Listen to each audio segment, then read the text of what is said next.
శ్రీ మహాగణాధిపతయే నమః శ్రీ మాత్రే నమః మాచిరాజ్ భక్తి ప్రేక్షకులందరికీ నమస్కారం. ఎప్పుడూ ఏదో ఒక సమస్య వస్తూ ఉన్నట్లయితే కొబ్బరికాయ కర్పూరానికి సంబంధించి ఎలాంటి పరిహారం పాటించాలో ఈ వీడియోలో మనం తెలుసుకుందాం. పరిహార శాస్త్రంలో కొబ్బరికాయకి కర్పూరానికి ఈ రెండిటికి చాలా శక్తి ఉంది. కొబ్బరికాయ శివుడికి చాలా ఇష్టం. సాక్షాత్తు పరమేశ్వరుడి శిరస్సుగా కొబ్బరికాయను వర్ణించారు. నవగ్రహాలలో గురువుకు ప్రీతిపాత్రమైంది కొబ్బరికాయ. అలాగే కర్పూరం అనేది నవగ్రహాల్లో శుక్రుడికి ప్రీతిపాత్రమైనది. కాబట్టి గురుబలాన్ని శుక్రబలాన్ని పెంపొందింపజేసుకోవటానికి, సమస్యలు అధిగమించడానికి కొబ్బరికాయ కర్పూరం పరిహారం విశేషంగా సహకరిస్తుంది. జ్యోతిష శాస్త్రపరంగా నవగ్రహాలలో గురువు శుక్రుడు ఈ రెండిటికి చాలా శక్తి ఉంటుంది. ఈ రెండు గ్రహాలను ప్రసన్నం చేసుకుంటే దాదాపుగా అన్ని గ్రహాల అనుగ్రహానికి సులభంగా పాతులం కావచ్చు. కాబట్టి కొబ్బరికాయ కర్పూరం పరిహారం పాటిస్తే గురు శుక్రుల బలం పెరుగుతుంది. దానివల్ల సమస్యల నుంచి బయటపడవచ్చు. ఎప్పుడూ ఏదో ఒక సమస్య మిమ్మల్ని వెంటాడుతూ ఉన్నట్లయితే, ఎప్పుడైనా సరే సమస్య ఎక్కువగా తీవ్రంగా మిమ్మల్ని ప్రభావితం చేస్తూ ఉన్నట్లయితే పీచున్నటువంటి ఒక కొబ్బరికాయ తీసుకోవాలి. ఆ కొబ్బరికాయ మీద కర్పూరం ఉంచి వెలిగించాలి. అలా వెలిగించిన కొబ్బరికాయ తీసుకొని లేగొస్తుంది ఒక్క నిమిషం.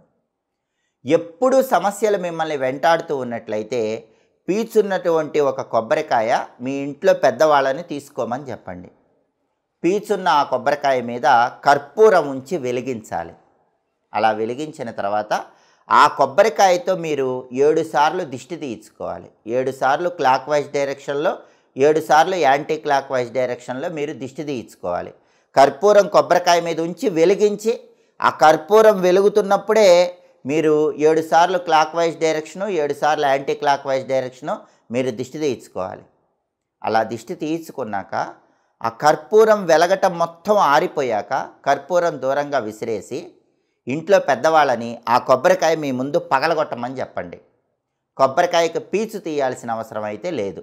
కొబ్బరికాయ పగలగొట్టిన తర్వాత 2 ముక్కలు వస్తాయి. ఆ 2 ముక్కలు కూడా ఎవరైతే మీకు ఈ విధంగా కొబ్బరికాయ వెలుగుతున్న కర్పూరంతో దిష్టి తీశారో వాళ్ళ 2 చేతుల్లో ఉంచుకోవాలి. ఆ కొబ్బరికాయ ముక్కలు 2 చేతుల్లో ఉంచుకోవాలి. పీచు తీయాల్సిన అవసరం అయితే లేదు. అలా ఉంచుకొని మీకున్నటువంటి సమస్యలన్నీ పోవాలని మనస్సులో వాళ్ళు చెప్పుకుంటూ కుడి చేతిలో ఉన్న కొబ్బరికాయ ముక్క ఎడం చేతి వైపు విసిరేయాలి. ఎడం చేతిలో ఉన్న కొబ్బరికాయ ముక్క కుడి చేతి వైపు విసిరేయాలి. అలా విసిరేస్తే మీకున్న దోషం పోతుంది.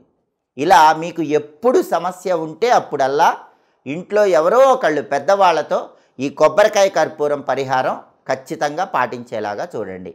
కొబ్బరికాయ మీద కర్పూరం ఉంచటం, వెలిగించటం, 7 సార్లు మీరు క్లాక్ వైజ్ డైరెక్షను, 7 సార్లు యాంటీ క్లాక్ వైజ్ డైరెక్షను దిష్టి తీయించుకోవటం, తర్వాత ఆ కొబ్బరికాయ పగలగొట్టడం, ఆ 2 చిప్పలు చేతిలో పెట్టుకొని కుడి చేతిలో చిప్ప ఎడం వైపు వేయటం, ఎడం చేతిలో చిప్ప కుడివైపు వేయటం చేయాలి. ఇంకా కొబ్బరికాయ పగలగొట్టినప్పుడు అందులో కొద్దిగా నీళ్లు మీ మీద చల్లమని కూడా చెప్పండి.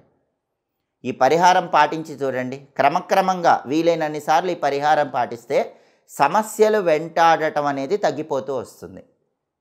సమస్యలకు చక్కటి పరిష్కార మార్గం లభిస్తుంది. పండగల సమయంలో ఎలాంటి పరిహారాలు పాటిస్తే జీవితం ఆనందదాయకంగా ఉంటుందో తెలుసుకోవాలనుకుంటున్నారా? అలాగే జీవితంలో ఆర్థిక పరంగా ఇబ్బందులు వచ్చినప్పుడు ఆ ఇబ్బందులు అధిగమించడానికి ఎలాంటి పరిహారాలు పాటించాలో తెలుసుకోవాలనుకుంటున్నారా? ఖర్చులు ఎక్కువైపోయినప్పుడు ఖర్చులు తగ్గించుకోవాలంటే ఏం చేయాలా అని ఆలోచిస్తున్నారా? ఆరోగ్య సమస్యలు, కుటుంబ సమస్యలతో చికాకులు ఎదుర్కొంటున్నారా? వీటన్నిటికీ చక్కటి పరిష్కార మార్గాలు తెలుసుకోవాలంటే మా మాచిరాజ్ భక్తి ఛానల్ని చూడండి. మా వీడియోస్ మీకు నచ్చినట్లయితే మా ఛానల్ని లైక్ చేయండి, కామెంట్ చేయండి.